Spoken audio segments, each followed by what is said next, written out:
के आई गेलौ जहानु सवनावा गे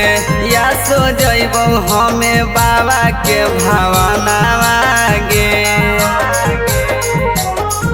आया के आई गेलौ जानू सवनावा गे या सो जइबौ हमें बाबा के भावनावा गे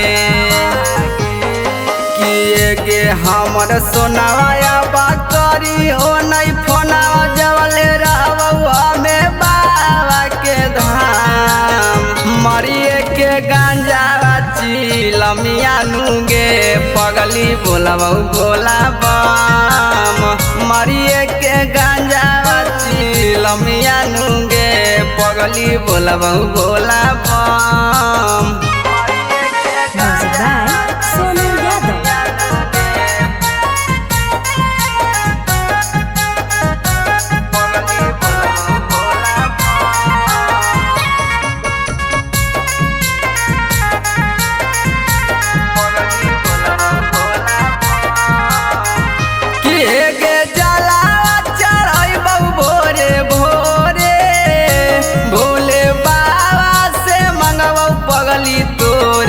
की बात सुनथिन बाबा मोरे गे पगली की बात सुनथिन बाबा मोरे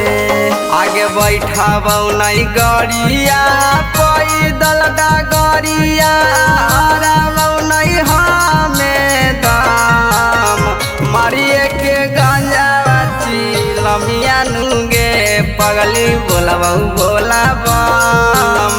मारिए के गांजावा चिलमिया नुगे पगली बोलबौ भोला बम।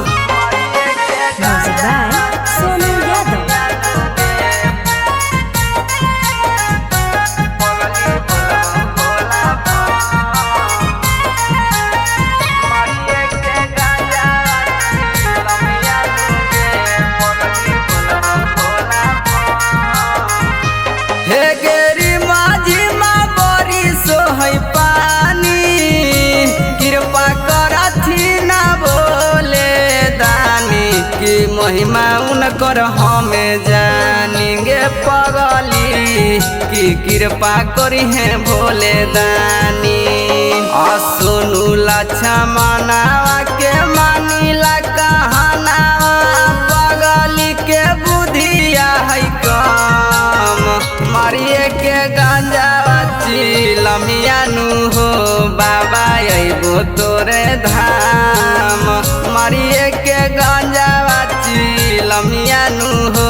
बाबा अइबो तोरा धाम।